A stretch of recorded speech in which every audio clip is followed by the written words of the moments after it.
Time to get in a fight on the internet. Hello everyone, my name is Kat. Welcome to my AuthorTube channel that is all about storytelling advice. In honor of International Women's Day, I wanted to add my 2 cents on how to write strong female characters. This is going to be a bit of a mix of a trope discussion, of examples and tips, so there's something for everyone, which means you should keep watching. One thing before we start. I'm aware that this is a socially charged topic, but I still think it's worth discussing. I always think it's good if writers want to educate themselves on how to write better and more believable characters, no matter if these characters are male, female, transgender, non-binary, of a different race than the author, or have a disability. So let's please remember to keep the discussion friendly and helpful. I'm gonna start out the discussion by mentioning 2 tropes of a strong female character that are usually not done too well. The first type is the physically strong female character. We all know this one. She wields weapons, she kicks butts, and she looks great doing it.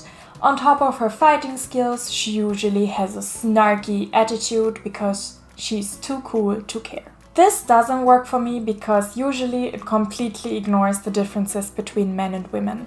Men, on average, are stronger and taller, which means that they have more reach because they have longer arms and legs. And often I hear the counter-argument that a smaller size comes with better speed or more agility, to which I say, not really. You can be very strong and tall and still have fast reaction times. And also the differences, if they are there, are usually so minute.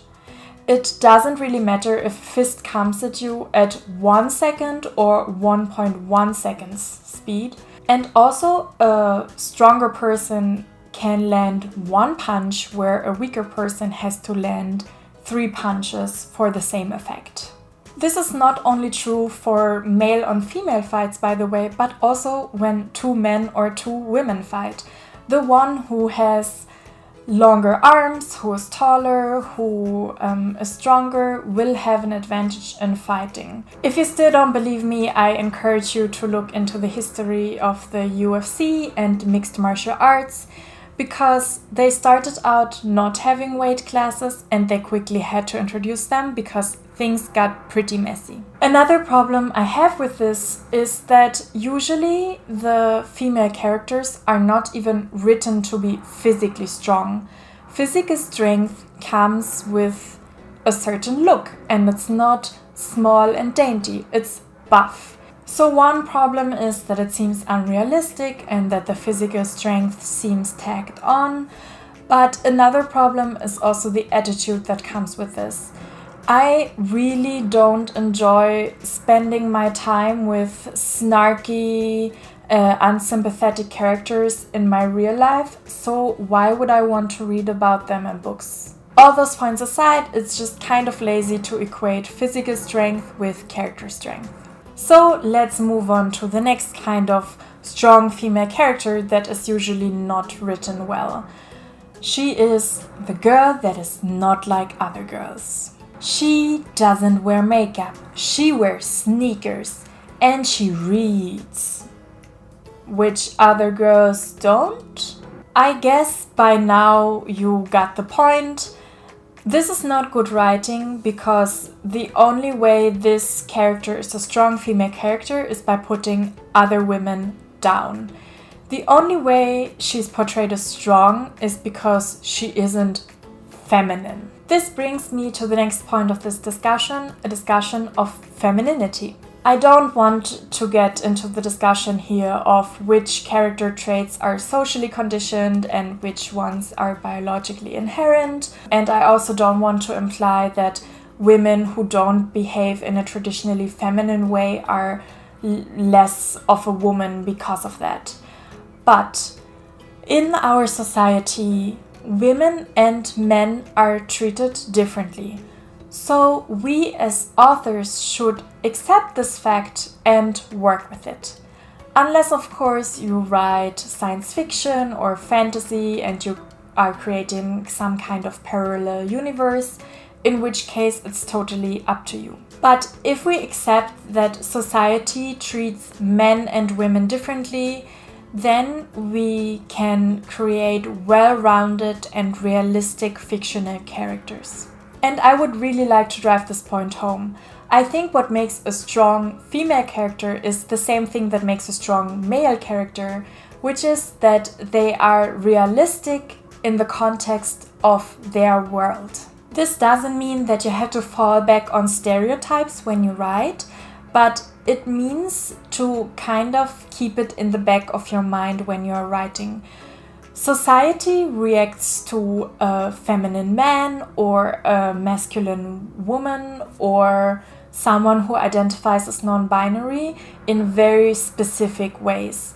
And these reactions also shape the way that the character acts. Let's have a look at some examples. A great example for a strong female character is Lizzie Bennet from Pride and Prejudice. She's smart, she's witty, and she definitely displays a lot of character, especially compared to, let's say, Jane. At first, she might seem like one of the not like other girls characters, but her strength actually comes from being very aware of the social norms that surround her and being able to navigate them very successfully. A character in the book who really isn't like other girls is her sister Lydia. This isn't to say that Lydia is not a strong female character, because she definitely is. And if we look at why, it's because the actions that she does have very clear negative consequences to her family. She almost brings about the social downfall of the family, and this is why this character really works in the story that she moves in. Another book series slash TV show that is full of strong female characters is A Song of Ice and Fire or A Game of Thrones. And which character do you think of when you think of a strong female character in that series? That's right, Sansa Stark. Ah, you didn't think of her? I did, and let me explain why. Sansa, especially in the show, has a great character arc. She starts out as a naive girl who is easily blinded by glamour and riches, which makes total sense because that's exactly how she was brought up. Also, she's 11, so let's cut her some slack.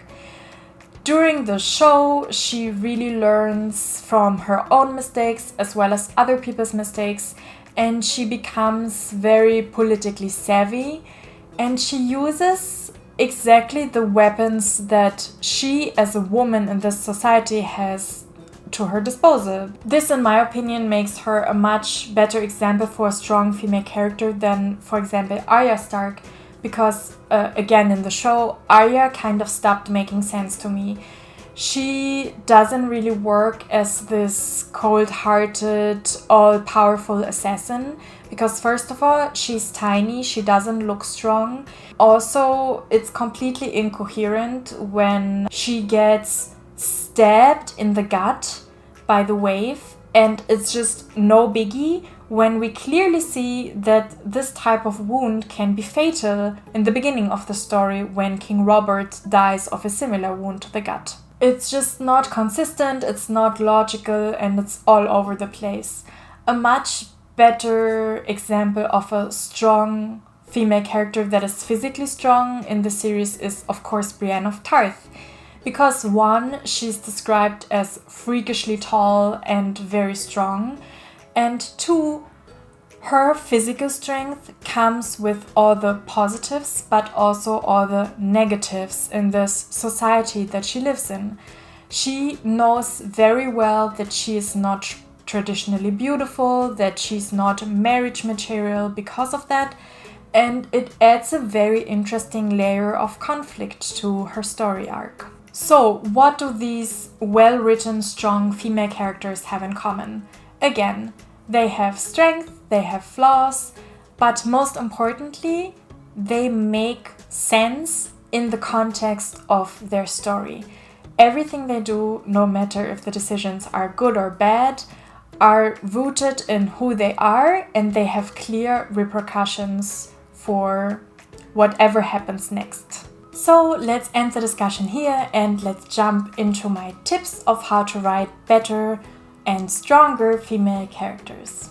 Tip number 1, if you didn't get it by now, is to not measure the validity of the character traits you give to characters in traditionally feminine or traditionally masculine, but instead have a look if it makes sense in the context of the story. A second hack is to base strong female characters on women you know. Real people tend to behave like real people, so if you base your characters on them, you will have characters that feel very realistic. The next tip is to make it logical. If your character is strong, she needs to look strong. If she doesn't look strong, you just need to remove strength from the equation, maybe with magic, maybe with weapons.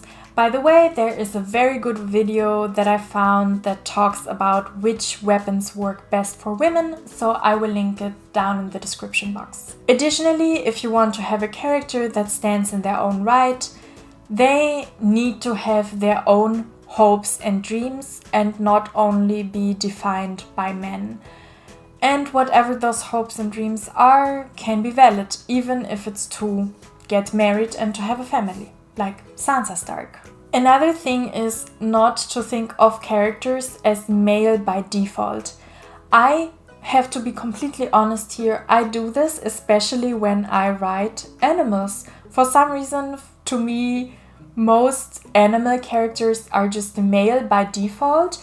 So before I sit down and write, I just have to challenge myself in this habit that I have and not do it anymore. If you're writing about a society that is supposedly equal, also consider if you have female characters be decision makers. Our population is roughly 50-50, so why should all decision makers be male?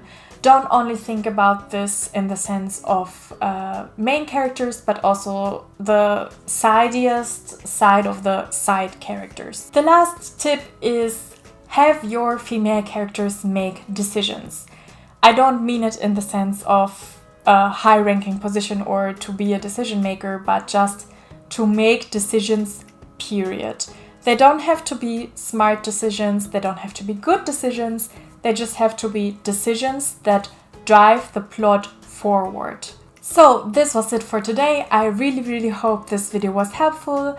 If it was, please give it a thumbs up. If you disagree with me on anything, I would be super interested in hearing your opinion. Please just remember again to keep it friendly and helpful. We are all here to learn, so let's keep this a positive space. Also, tell me some of your favorite female characters that are well written in the comments. Don't forget to subscribe to my channel.